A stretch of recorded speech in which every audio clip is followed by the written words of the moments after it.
Hola amigos, hoy hablaremos acerca de un tema sumamente importante. ¿Puede el ejercicio poner en riesgo tu salud o tu vida? Esta afirmación puede sonar increíble, y eso porque todos los que nos dedicamos a la atención de la enfermedad cardiovascular recomendamos realizar ejercicio de manera periódica a una intensidad moderada para disminuir el riesgo cardiovascular, y hablamos siempre de los efectos beneficiosos. Pero casi nunca hablamos de los riesgos a los que se someten las personas que realizan ejercicio de manera descontrolada. Historias como la siguiente nos ponen a pensar. Recientemente, el cantautor famoso vallenato de Colombia, Omar Geles, falleció a causa de un infarto de miocardio después de realizar tenis. Y es que personas como él, que tienen enfermedad cardiovascular o factores de riesgo, se puede entender que se precipite este tipo de fenómenos, pero hay historias que nos llenan más de asombro. Personas jóvenes que parecían ser saludables y que durante sus actividades deportivas presentaron muerte súbita o una enfermedad aguda que los hizo parar su estilo de vida. Es el caso, por ejemplo, del Kun Agüero, un famoso jugador argentino que mientras practicaba un partido en el Barcelona tuvo que parar debido a una arritmia colapsante que casi da al traste por su vida. También el jugador Iker Casillas, otro importante portero, el cual tuvo que dejar su estilo de vida de futbolista debido a que presentó enfermedad coronaria. Y es que el mensaje nunca va a ser que no hagamos ejercicio. Realmente existe abundante evidencia en la literatura médica y recomendaciones de alto peso, donde decimos que realizar el ejercicio periódico de intensidad moderada y acumulativa disminuye el riesgo de presentar enfermedad cardiovascular y en caso de que la tenga, disminuye la progresión de la misma, aumentando así la expectativa de vida. Sin embargo, después de las historias que les acabo de contar, me veo en total obligación de explicarles cuándo puede ser peligroso practicar el ejercicio. Y además quiero darles unas muy buenas recomendaciones para que se disminuya el riesgo de que durante la actividad del ejercicio o del deporte pongas en riesgo tu vida. Quédate hasta el final para que veas estas importantes recomendaciones. Gracias por estar aquí. Hablemos un poco acerca de la fisiología del ejercicio. Y es que cuando una persona inicia una actividad aeróbica, ya sea levantar pesas, correr, escalar, andar en bicicleta u otras, se disparan una serie de mecanismos fisiológicos. Recordemos que tenemos dos sistemas nerviosos, uno voluntario, el cual nos permite movernos a voluntad, y tenemos otro sistema nervioso que conocemos como autónomo o neurovegetativo. Es un sistema nervioso del cual no tenemos control y es el responsable de aumentar la frecuencia cardíaca, la respiratoria, aumentar la temperatura del cuerpo, entre muchas otras funciones. Este sistema nervioso está dividido en uno que llamamos simpático y otro parasimpático. Hablaremos específicamente del simpático, que es un sistema encargado de los estímulos de alerta, de respuesta ante el riesgo.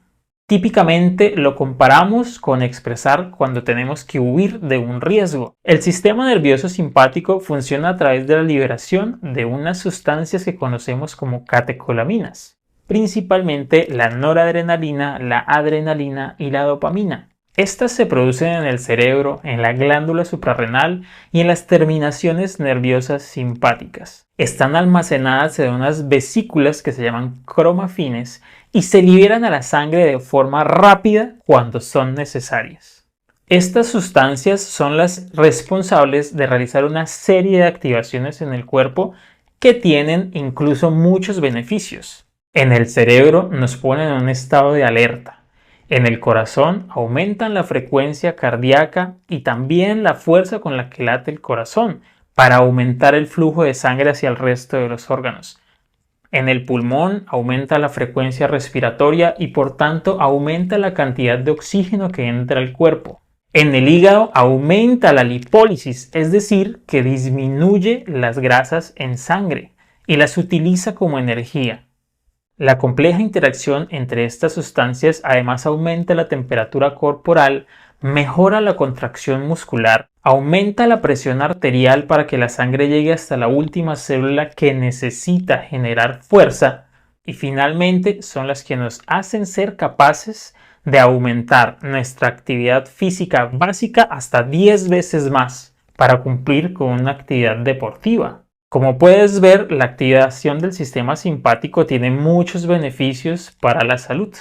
Por ejemplo, el aumento del flujo sanguíneo y de la presión arterial durante el ejercicio puede ayudar a limpiar las arterias del corazón, del cuello y del cerebro y así prevenir la enfermedad ateromatosa. Entre muchos efectos favorables para el cuerpo. Sin embargo, en las personas que tienen riesgo de enfermedad cardiovascular o que la tienen establecida, estos mismos efectos de las catecolaminas producen en cambio un efecto indeseable sobre el corazón y los demás órganos y predisponen a dos condiciones especiales, la isquemia y la producción de arritmias cardíacas. La isquemia ocurre cuando el flujo de sangre a través de las arterias es insuficiente para llegar hasta el órgano donde se está generando el aumento del consumo energético. Por ejemplo, en el corazón, como la frecuencia cardíaca puede duplicarse, el consumo de oxígeno también lo hace. Y para lograr mantener ese consumo de oxígeno, la sangre debe pasar a través de las arterias libremente. Sin embargo, existe una enfermedad que se llama la enfermedad arterial coronaria y consiste en el estrechamiento progresivo de esa arteria, ya sea porque se va endureciendo o porque se va llenando de grasa y placas de calcio.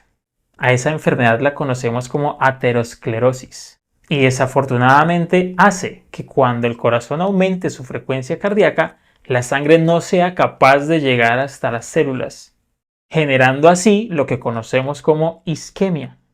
Esa isquemia hace que las células inicialmente entren en un estado de aturdimiento y sean incapaces de realizar sus funciones normalmente. Si esa isquemia se prolonga, se produce la muerte de la célula. Y es allí cuando la persona presenta un infarto agudo de miocardio que puede terminar siendo fulminante y llevar a la muerte súbita o una adaptación crónica. Se va generando una cicatriz en el corazón y con el tiempo se va tornando insuficiente. Esta condición también puede ocurrir en el cerebro, y es que las placas de calcio y de grasa también se pueden depositar en las arterias carótidas que llevan la sangre hacia el cerebro, haciendo que no llegue suficiente oxígeno y se pueda producir, por ejemplo, un síncope, que es la pérdida aguda del conocimiento.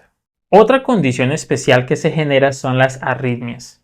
Y es que algunos corazones tienen una gran predisposición a presentarlas. Y ante el estímulo de estas catecolaminas se pueden precipitar un fenómeno que conocemos como taquicardias, que pueden terminar también en el infarto o la parada cardíaca súbita. Desafortunadamente estas condiciones existen y debemos conocerlas. No podemos dejarlas pasar por alto. Y si bien hacer ejercicio es adecuado para el cuerpo de manera controlada, si lo hacemos de manera desmedida y a unas intensidades muy elevadas, vamos a predisponer a que aparezcan arritmias o isquemia y desafortunadamente pueden terminar en una muerte súbita. La buena noticia es que existen estrategias para disminuir ese riesgo y vamos a hablar de las que considero son las más importantes y estoy seguro que te van a servir.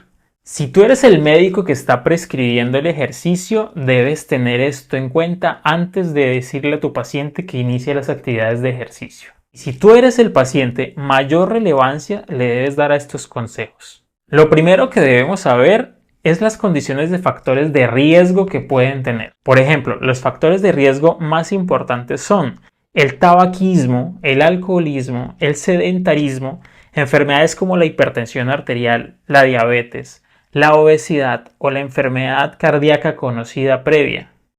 Ya podemos ver que los más fáciles de controlar son dejar el tabaquismo y el alcoholismo y cambiar el sedentarismo por actividad física regular.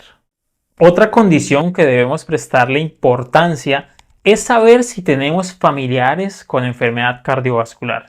Hay familias enteras donde el factor común es que todos se enfermaron del corazón a edades tempranas. Usted pregunta y muchas personas le van a decir, sí, mi abuelo murió joven por un infarto, mi padre falleció joven por un infarto. Eso te debe poner en alerta para saber que probablemente tengas un factor adicional que te pondrá en riesgo y por lo tanto debes ser más cuidadoso a la hora de iniciar tus actividades. Lo segundo es conocer tus limitaciones e idear un plan progresivo para el ejercicio. Nadie te conoce más que tú mismo. Por lo tanto, ya sabes cómo te habla tu cuerpo cuando estás llegando a tus límites, en qué momento te está faltando el aire de una manera descontrolada y qué actividades ya no puedes hacer hoy que hacías antes. Si eres una persona que apenas va a comenzar a hacer ejercicio, escoge un deporte que sea de baja exigencia. Y es que la mayoría de las muertes súbitas y de los infartos se documentan en los deportes de alta intensidad, como en las carreras de maratón, el ciclismo, el senderismo, la natación, el fútbol y el tenis. Puedes escoger actividades de baja intensidad, como el yoga, el pilates o las caminatas. Lo tercero que te sugiero es que siempre monitorices tus actividades físicas. Y es que lo que no se monitoriza no se puede controlar. Afortunadamente, hoy en día existen muchos dispositivos como los relojes inteligentes que te ayudan a medir en tiempo real tu frecuencia cardíaca. Y aquí viene uno de los componentes más importantes de esta charla. Recuerda que existe una fórmula llamada frecuencia cardíaca máxima y se calcula con una operación muy sencilla y es 220 menos la edad de la persona. Una vez obtengas ese número, podrás establecer las zonas de entrenamiento. Se conocen como zonas de entrenamiento al porcentaje que se llega durante la actividad física sobre la frecuencia cardíaca máxima. Lo ideal es mantenerse entre un 60 y un 80%, es decir, entre zona 1 y zona 3. De manera progresiva podrás ir escalonando en la dosis del ejercicio hasta que logres cada vez más ser un mejor atleta.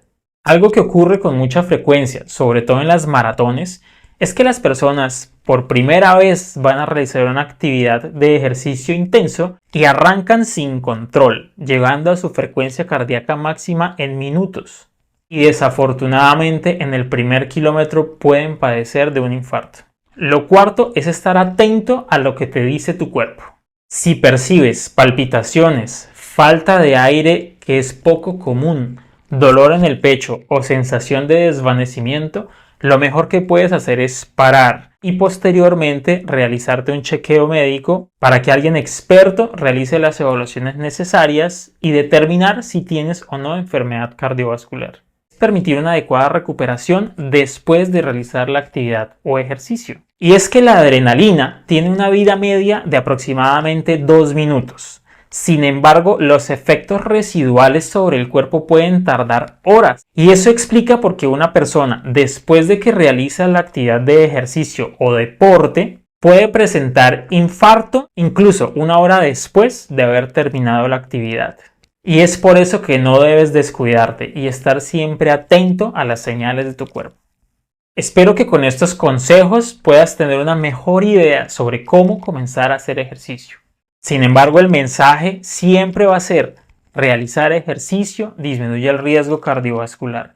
Sin embargo, no hagas ejercicio de manera descontrolada. Lo mejor siempre será realizar ejercicio inteligente.